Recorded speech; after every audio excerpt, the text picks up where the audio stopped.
good. So for our first lesson, I think it was pretty successful. We all made some type of improvement. But just to finish things off, I just want to go over what we did today. Just make sure that you do your setup correctly, make sure your grip's correct. Just go over the drill that I gave you for your grip, and then just make sure that your stance is at least shoulder width apart. And then with your irons, you're going to want your ball about the middle of your stance.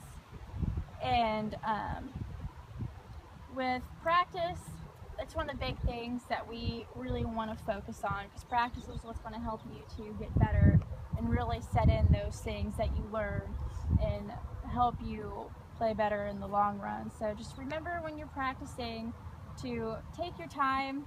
You don't have to sit here and hit 100 balls in one setting right off the bat. We like to say quality over quantity. So it doesn't have to be long practice sessions. It's actually better if you want to break it up into shorter ones, because it's going to really help you focus in more on what needs to be done. And also, if you guys go out and practice and you're tired or you're not feeling good, I highly suggest that you don't practice in that too, because then you're just going to be so worn out, you can't hit things right, you're going to be hitting bad shots, it's going to discourage you, and it could even create bad habits.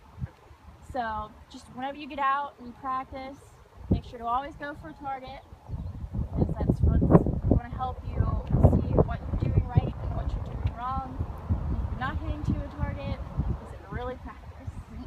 No. So just remember to do that, and then in between this lesson and the next, just kind of work a little bit more on the T drill that I gave you, and just making sure that you actually do good quality practice. Okay. All right. Thanks, Lynette. Thank you. So hopefully today, after this putting lesson, you at least gain some type of confidence with your putting, whether it be with your wide putts, short putts, or even your 8-foot putts. So you take something away from it. Just the most important thing to remember is just to go straight back and straight through, and make sure that you have that follow through, because that's going to help you get your ball to the hole instead of stopping. Because if we don't do that, then it's just going to kind of hoping it gets there. So just make sure you remember that thing. And also just remember to take your time to practice. I mean, you can always do these drills, because putting in the end is really going to help save your score.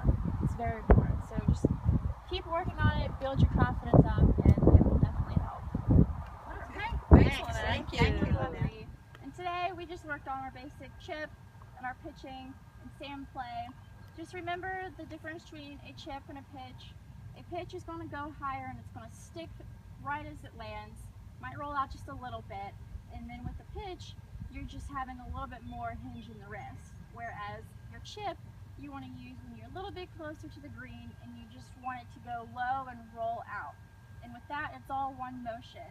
And then with the bunker, just remember that you don't want to hit your ball first. Your big goal is to hit 2 inches behind the ball and hit the sand to really pop that up. So if you guys just remember those simple things, you should be able to get chipping, pitching, and bunker play down really well. And of course, just make sure you practice, and that's what's going to help make that stick. So just remember those things, and you should be good with your short game with those. All right? Thanks, Lynette. Very much, good. Thank Lynette. you. So it's the end of lesson 4 here. And just remember all the shots that we worked on: ball above the feet, ball below the feet, uphill, downhill lies.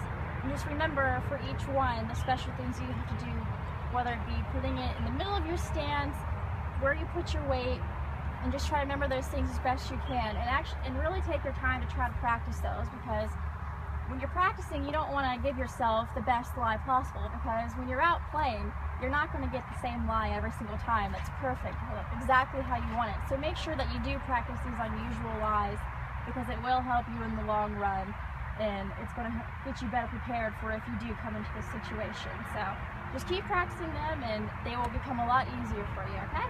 All right. Thank you.